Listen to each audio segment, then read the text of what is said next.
జర్నలిస్టులు ప్రధానంగా తమ వృత్తిపరమైన భద్రత, ఆర్థిక స్థిరత్వం మరియు కుటుంబ సంక్షేమం కోసం దశాబ్దాలుగా పలు డిమాండ్లను చేస్తున్నారు అధ్యక్ష.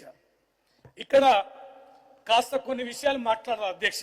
మంత్రి గారు ఉన్నారు, press academy chairman Srinivas Reddy గారు కూడా మన సభలో గ్యాలరీలో కూర్చున్నారు. చాలా మంది మిత్రులు కూడా చూస్తున్నారు. జర్నలిస్టుల సమస్యలు అనేటివి మనం మానవీయ కోణంలో చూడాలి అధ్యక్ష. చాలా మంది మిత్రులు నాకున్నారు అధ్యక్ష. మేము చూస్తుంటాం, వృత్తి ఏమో నిరంతరం పరిగెత్తుతుండాలి, ప్రతి నిమిషం అలర్ట్గా ఉండాలి, రోజంతా రాత్రంతా అదే పని చేస్తూ ఉండాలి, సమాచారం సేకరణ చేస్తుండాలి, చేరవేస్తుండాలి. కానీ వారి వేతనాలు చూస్తే మాత్రం గొర్రెకు తోక ఎంత ఉంటుందో వారి వేతనాలు అంత చాలా తక్కువగా ఉన్నాయి అధ్యక్ష. వారి కుటుంబాలు ఎట్లా పోషించుకుంటున్నారో, వారి పిల్లల్ని ఎట్లా చదువుకుంటున్నారో, ఎలా చదువులు ఆరోగ్యానికి ఖర్చు పెడుతున్నారో ఇవన్నీ చూస్తే చాలా బాధాకరం అనిపిస్తుంది అధ్యక్ష. కొంతమంది విలేకరుల మీద ఆరోపణలు వస్తాయి, కానీ చాలా మంది విలేకరులు మరి ఇబ్బందులు పడుతున్నారు. ఆరోపణలు చూస్తున్నారు తప్ప వారి కుటుంబాలు ఎట్లా బ్రతుకుతున్నాయనే పరిస్థితి లేదు. ఇలా వాళ్ళు ధర్నా చేయలేరు, గొడవ చేయలేరు, వేతనాలు పెంచమని అనలేరు, అదే వృత్తికి ఎంచుకున్నారు. వాళ్ళు పనిపించే అధ్యక్ష. ఈ వృత్తికి ఒకసారి అలవాటు పడితే ఇది ఒక ఊబిలో ఊరుకుపోయినట్టే ఈ ప్రొఫెషన్ ఉంటే తప్ప దీంట్లో నుంచి బయటపడరు. కానీ ఎక్కడ చిన్న ఇబ్బంది వచ్చినా కూడా పరిగెత్తే వీళ్ళకి వీరి కుటుంబ ఇబ్బందులు మాత్రం ఎవరికి చెప్పుకోలేనంత దయనీయంగా ఉన్నాయి అధ్యక్ష. అందుకనే వీరి యొక్క సమస్యలన్నిటివి సావధానంగా వినాలే, మనం పరిష్కరించాలి. ఎన్నో విషయాలు వాళ్ళు మన గురించి రాస్తారు, మన వెన్నంటి ఉంటారు, మన యొక్క జీవితంలో భాగస్వామిగానే జర్నలిస్టులు ఉంటారు. కానీ వారి సమస్యలు మాత్రం మనం సానుకూలంగా ఉంటాం. ఏదో పండుగలకి పబ్బాలకి కొన్ని విషయాలు సహకరిస్తూ పోతే కొంతమంది ఉంటుండొచ్చు, కానీ శాశ్వతంగా వాళ్ళ జీవితానికి సంబంధించి ప్రభుత్వమే ముందుకు వచ్చి పరిష్కరించాల్సిన బాధ్యత ఉందని ఈ సందర్భంగా కొన్ని విషయాలు మీ దృష్టికి తీసుకొస్తున్న అధ్యక్ష. ముఖ్యంగా వీళ్ళకున్నది కీలకమైనది అక్రిడేషన్ కార్డుల అధ్యక్ష. జీవో నెంబర్ 252 ప్రకారం కొన్ని నిబంధనలు వీళ్ళు కఠినంగా పెట్టారు అధ్యక్ష.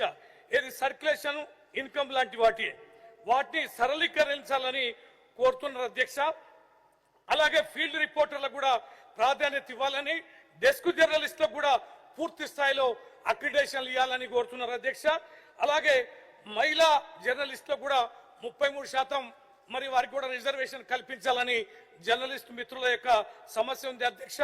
హెల్త్ కార్డులు అయితే చాలా కీలకమైంది. కేవలం ప్రభుత్వ హాస్పిటల్లో కొన్ని పరిమితమైన ఆరోగ్యానికి అవకాశం ఇస్తుంది తప్ప క్యాష్లెస్ వైద్యం అనేది వారికి అందడాలి. ఇవాళ వైద్యం కీలకమైనటువంటి వైద్యం అయితే ప్రైవేట్ హాస్పిటల్ అందుతుంది అధ్యక్ష. కానీ ప్రైవేట్ హాస్పిటల్లో ఏ రకమైన బిల్లులు, హెల్త్ కార్డులు అనేటివి పనిచేయడం లేదు. ప్రైవేట్ వైద్యశాలలో కూడా వారి హెల్త్ కార్డులు, మనం ఉద్యోగాలు లక్షలాది ఉద్యోగాలు ఇవ్వకపోయినా వీరు ఉద్యోగస్తులాగా పనిచేస్తున్న వీరికి ప్రభుత్వ హెల్త్ కార్డులు ఏ వైద్యశాలలో పనిచేసినా కూడా వారికి వర్తించేలా ఇవ్వాలని చెప్పి మీ ద్వారా కోరుతున్న అధ్యక్ష. అలాగే వెల్ఫేర్ ఫండ్ అండ్ పెన్షన్ కూడా, ఈ పెన్షన్ సంబంధించి సంక్షేమం సంబంధించి ఇంతకుముందు మంత్రి గారు సమాధానం చెప్పారు. వారి మేనిఫెస్టోలో కూడా ఈ జర్నలిస్టులని మరి ఎన్నో రకాలుగా ఆదుకుంటామని హామీ ఇచ్చింది అధ్యక్ష. ఆ హామీని వారు నెరవేర్చడాలే. పాపం వారు కూడా ఆ సందర్భంగా ఎన్ని రకాలుగా మా మీద దుమ్మెత్తి పోసినారు, మీకు ఎన్నో వార్తలు అందించారు అధ్యక్ష. ఆ కనికరమన్నా చూపించాలి. ఇస్తామన్నారు 5 లక్షలు, 1 లక్ష ఇస్తున్నారు అధ్యక్ష.